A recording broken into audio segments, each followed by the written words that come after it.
Oi, gente, tudo bem? Bem-vindos ao canal Filosofando com Gabi. Eu sou a Gabi e hoje a gente vai filosofar um pouquinho sobre o empirismo de David Hume. Hume também foi um filósofo que trabalhou a ideia da epistemologia, que nada mais é do que a investigação acerca do entendimento. O livro que ele escreve em 1739 é a Investigação acerca do Entendimento Humano. O Hume é um filósofo do século XVIII e ele também estava preocupado com essa ideia de que se existe ou não um conhecimento verdadeiro, aquele que a gente pode acreditar, aquele que a gente pode seguir como base para ter como referência nas nossas decisões. O Hume, assim como Locke, ele vai dizer que a experiência é a principal fonte, a matéria-prima para o conhecimento e para a ideia. Ou seja, ele também vai contrariar o Descartes, que é o filósofo racionalista, que dizia que todo conhecimento parte da racionalidade, da razão, do sujeito. O Hume, então, ele vai mudar o foco do sujeito e vai trazer o foco para o objeto, para as coisas, para o mundo.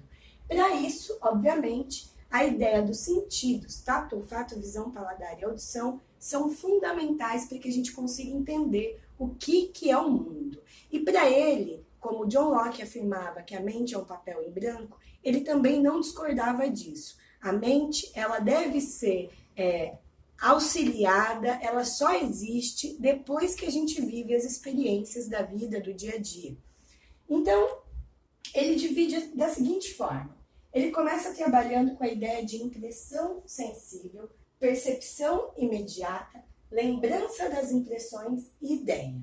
Então, para quem já entende um pouquinho sobre a ideia do racionalismo, que tudo começa pela razão e depois que a gente pode entender a experiência, a gente tem uma inversão aqui novamente. Impressão sensível, tato, olfato, visão, paladar e audição.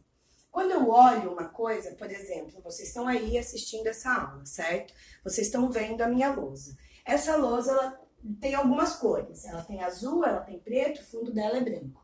Essa impressão sensível, ela é igual para todo mundo. A percepção imediata é, vocês estão gostando dessa lousa? Ela está bem feita? Ela está bem elaborada? Ela está complexa? Não entendo nada? Então, esse momento, assim, nossa, o que é essa lousa? Ou, nossa, como ficou claro? Isso é uma percepção imediata, não é separada da impressão sensível, dessa impressão que a gente tem num primeiro momento. Então, a gente tem aqui, num primeiro momento, impressão sensível que causa a percepção imediata e isso que vai trazer, que vai criar em nós lembranças, que são nada mais do que lembranças de impressão. Quando você estiver fazendo uma prova lá do Enem ou de qualquer outro vestibular que tenha David Hume, você sempre vai pensar que impressão nada mais é do que sentidos, tá? Então, o que é impressão para o Hume? Tato, olfato, visão, paladar e audição. Essa impressão que causa lembrança. E é depois dessa lembrança que a gente passa a ter ideias. Que daí ele vai julgar as ideias em duas categorias. Ideias simples e ideias complexas, que eu vou explicar daqui a pouco. Então, é importante pensar aqui, ó. Para ele, a impressão é sempre muito mais forte do que a ideia. Portanto, sentir é mais forte do que pensar. Porque primeiro eu sinto e depois eu penso. Isso, então, para ele vai falar o resumo da ópera. A ideia nada mais é do que uma lembrança das impressões. Então, ele abandona a ideia de que a racionalidade é fundamental. A racionalidade é consequência, ela não é princípio. Ela vai ser consequência do que a gente viveu na história. Portanto, a lembrança da ideia, a lembrança das impressões, a ideia, nada mais é do que uma memória. Ou seja, imaginação.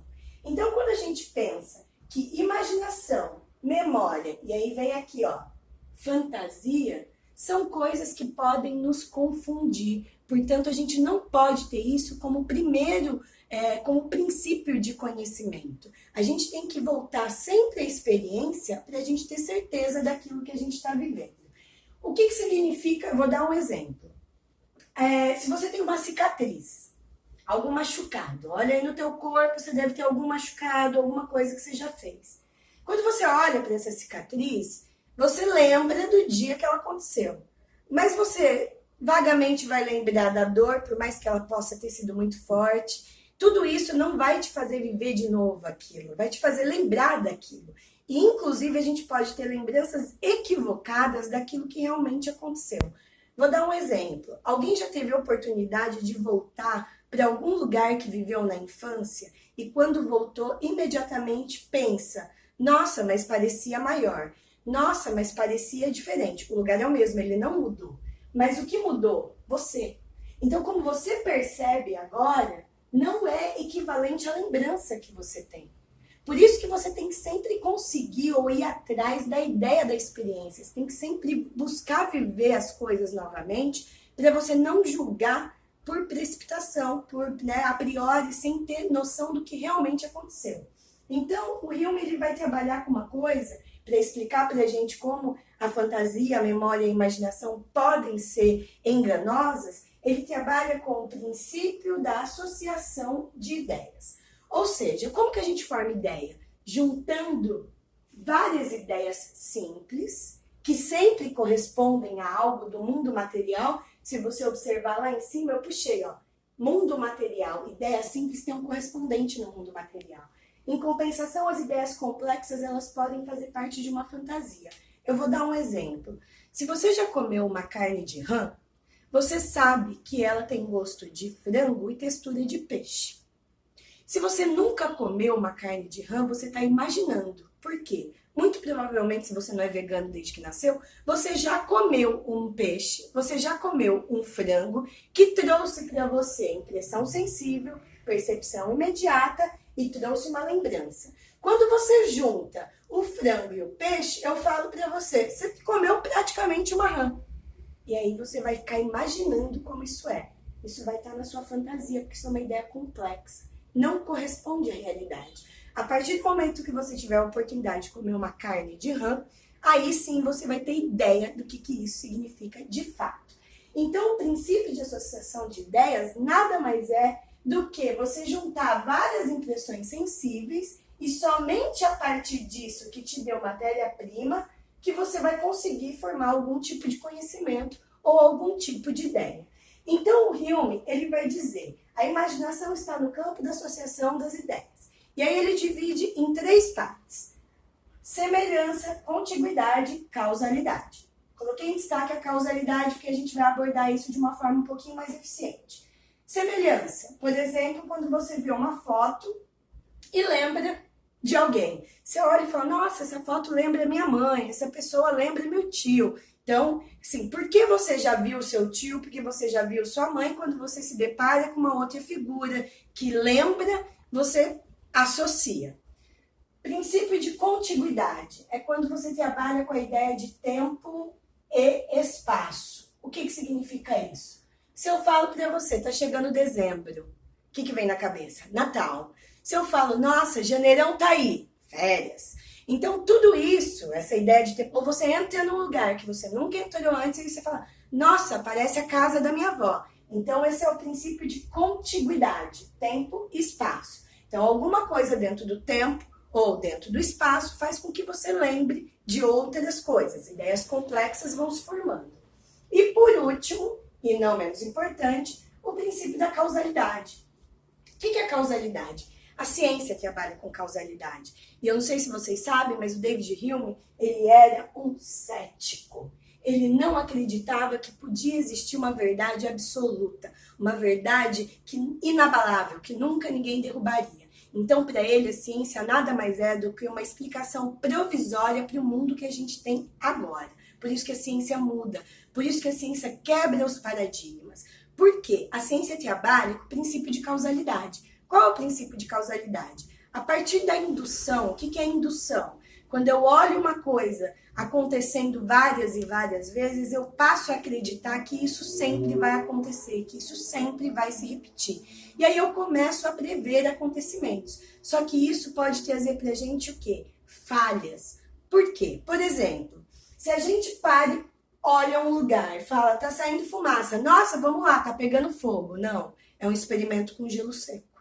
Ou seja, nem sempre onde é fumaça há fogo. Alguém vira para você e fala, nossa, fulano não veio hoje porque sofreu um acidente. Você vai parar e vai pensar, nossa, tá bem, se machucou? Por quê? Porque acidente remete ao quê? A alguém ferido. Só que nem sempre isso acontece.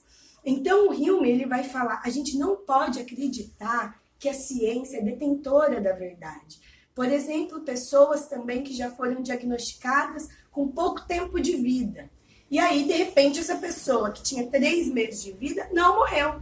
Ela está viva, viveu mais 5, 10, 15, sei lá quanto tempo. E as pessoas atribuem isso aqui a um milagre. O Hume, ele vai falar, não, não é milagre. É porque a ciência fica trabalhando com possibilidades. Possibilidades não significa que vai acontecer, não é uma regra.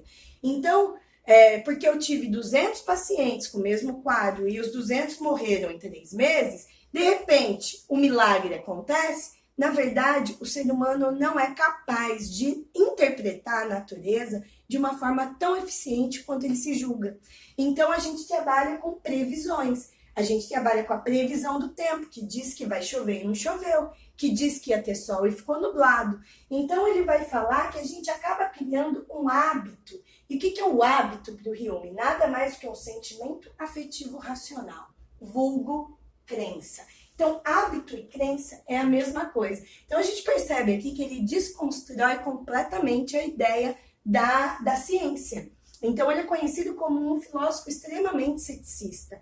Só que a gente tem que pensar numa coisa. Se a racionalidade não é tão importante assim, como que o ser humano é capaz de criar as coisas? O Hume fala, o ser humano não é capaz de criar as coisas. O ser humano é capaz de fantasiar sobre as coisas.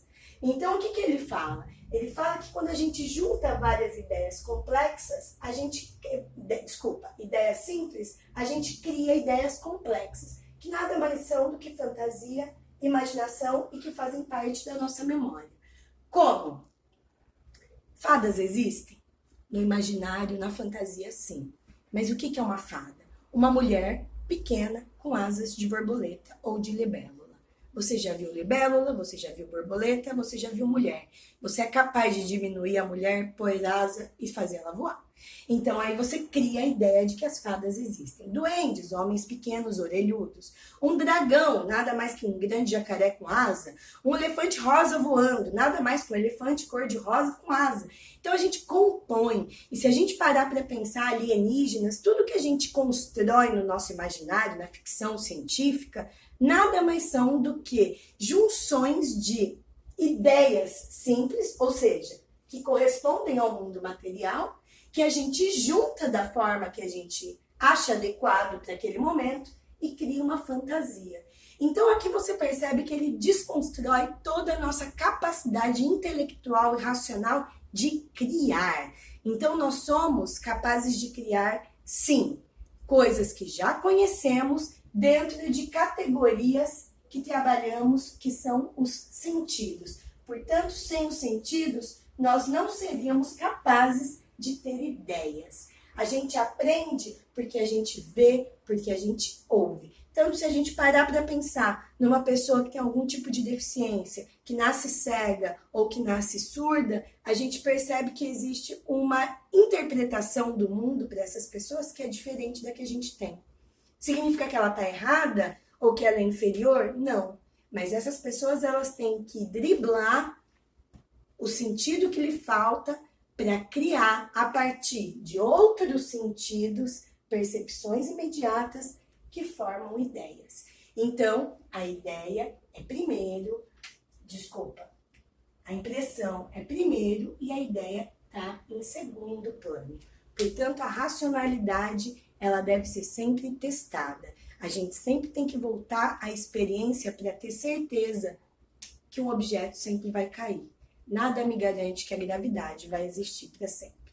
Por isso que ele é considerado cético. Bom, espero que vocês tenham entendido. Eu vou dar um espacinho para tirar um print, que eu acho que a lousa ficou linda.